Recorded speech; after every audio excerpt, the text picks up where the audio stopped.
that is your good energy for the day, so use it right. Hello. Today I'm going to be talking to you guys about mainly mushrooms, psychedelic mushrooms, and a few other questions. These were things that people had asked me on Instagram. I wrote them down, and now I'm going to answer. I've had a very beautiful and interesting relationship with mushrooms. Okay, so the first question is suggestions and tips for people trying shrooms for the first time. So, personally speaking, I would say the first thing to do is do some research.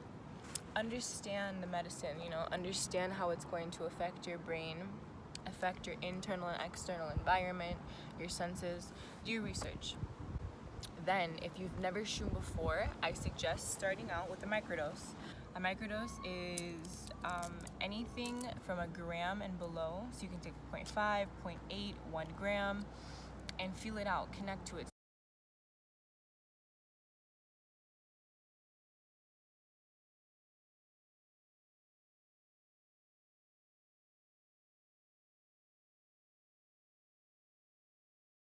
See how your senses feel, see how your perception shifts. Then you'll get a little bit of a taste, and then when you really want to go balls deep and have a life-changing trip, you'll have a little bit of experience with it. It won't be too overwhelming. You won't get lost. So then when you are finally ready to have a full trip, so this would be anything from 2 grams and up, the first thing you're going to want to do is set an intention. You don't always have to do this. Sometimes the mushroom itself will create the intention and do exactly what it needs to. But I have found in my most profound trip, I had a specific intention, which allowed me to go back to it when I got a little too much, or it just helped me guide myself and remember why I was doing what I was doing. Another big thing about tripping for the first time is creating a safe environment for yourself. You have to be somewhere that you trust the energy. You're not gonna have any crazy overwhelming shit happening. You're not gonna have someone with you who's tripping balls.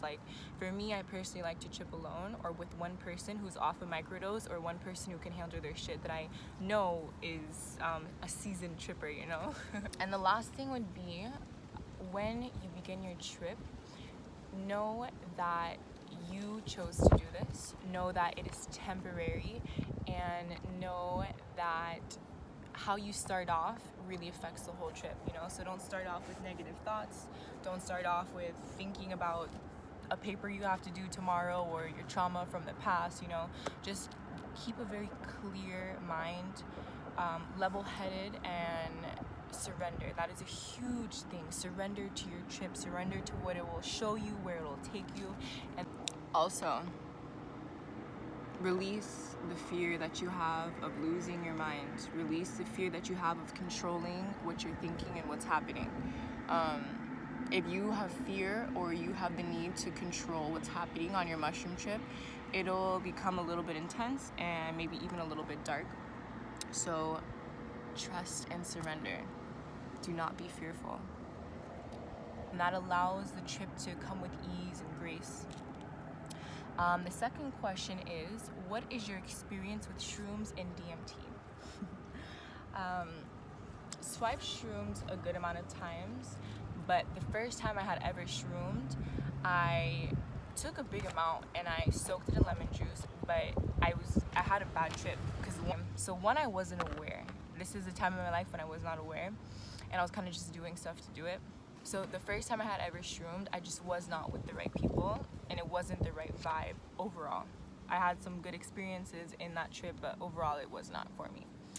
Then the last time I had a very deep, profound trip, it was incredible.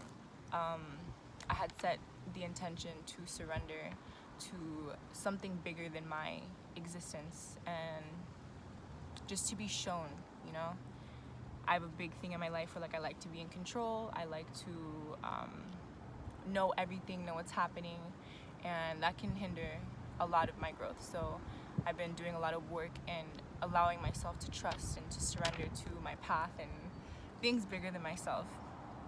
And that is exactly what that trip did for me. I saw some crazy fucking UFO shit in the sky, which was fucking profound.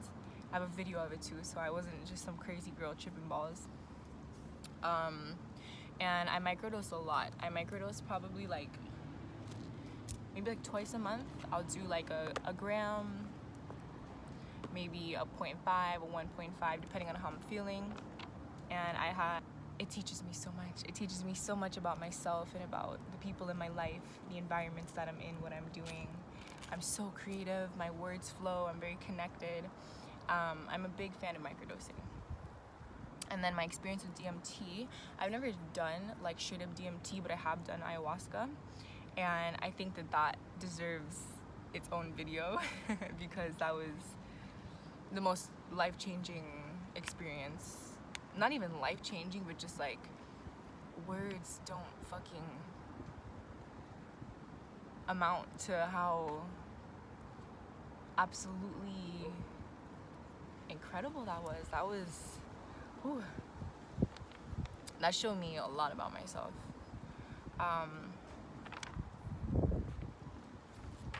Do you see shrooms as the future of natural medicine? I definitely see it as natural medicine in the holistic sense for mental health, because our brains work in a specific way where we have this default mode network that we operate on a daily basis, and sometimes this pattern makes us focus too much on the future and too much on the past, and it's very unconscious. And this is why a lot of people have anxiety and depression and all of these like lower vibrational psychological diagnosis. So mushrooms allow your brain to kind of dissolve that default mode network and allow you to be free and to expand beyond like your past, expand beyond your traumas, and really just be present and have a lot of gratitude and understanding for your existence. There's so many places, like I know there's probably thousands and thousands of scientists doing like experiments on shrooms right now because they know. The same thing with weed, you know? This is not anything new. Our ancestors have been using these plant medicines for eons and decades to heal themselves and to heal them from the disease of the mind, which is connected to all physical disease as well. What are your favorite things to do on shrooms? It depends on the intensity of my trip. So this depends on the dose that I take. If I'm tripping balls, I don't want to do anything. I've always made that mistake in the past of like packing a huge bag with me with snacks and a speaker and paint and a canvas to do all these things. But like if I'm tripping, like I really just want to sit in silence and be undisturbed. Like I've had trips where I couldn't even move. I just like laid there for 3 hours on the beach having like crazy downloads come to me. But if I'm doing like 2 grams or less, I love just to be outside, to connect to nature, to lay in the grass, to be by the water. I love going to the beach, doing creative stuff, painting, drawing, writing, poetry, music, anything creative I really enjoy doing. And recently I started dabbling with like social settings and doing shrooms around like large groups of people, but I like doing small doses, and it really is so fun because you just see everything, you see everyone, you feel everyone. It's like you're just above looking down. It's pretty beautiful. So these questions aren't about mushrooms, but they're just questions that people ask. What experiences contributed to your knowingness of reality? A few things. I would say definitely psychedelics for one, because that allowed me to completely expand my awareness and to see that I ain't shit, you know? Reality is perception based, and everyone's reality is different. We're all living in a different reality. But some factors that have really facilitated me in expanding my awareness and connecting deeper to myself has been my diet. And I mean that in a very broad sense of what I eat, what I listen to, what I watch, who I'm around. just being very mindful of my environment, my inner and outer environment. That's a huge thing.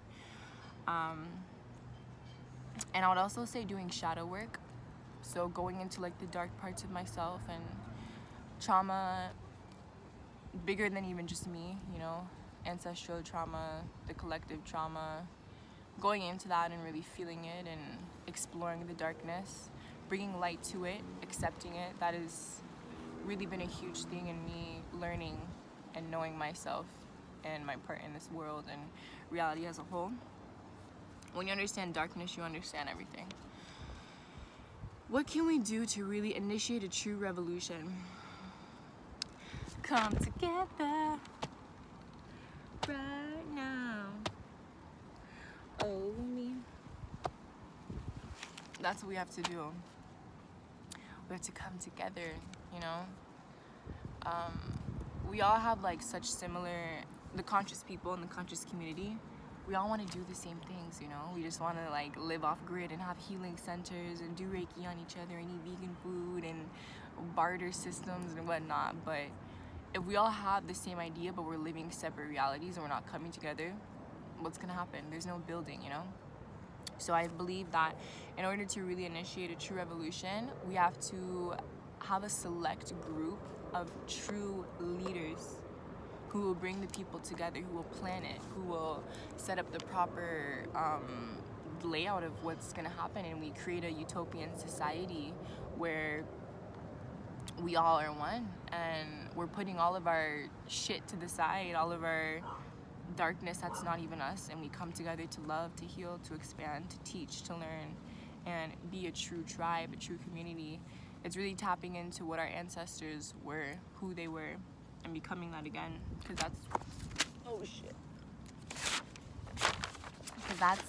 that's really who we are, you know? What motivates you to work harder? Well, for me, I'm always in like a constant limbo of work harder or work smarter. But you should always work smarter. You don't have to work hard to get what you want, you know, just work smarter and be consistent. But what makes me work harder is really knowing that all I am is my creations, you know?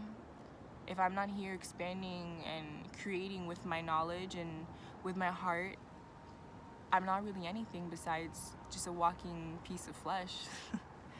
The more that I could build and bring people together and help people raise their consciousness and love themselves deeper and make money off that, shit, I can't ask for anything more. And the last question is about microdosing. So I already touched on this a little bit earlier, but microdosing on mushrooms. You can also do LSD, but I don't know too much about that. I've never done it. But microdosing on mushrooms is incredible for anyone, no matter what age you are, but especially for people who struggle with anxiety and depression, because microdosing will allow you to expand past those mental limitations that you've created.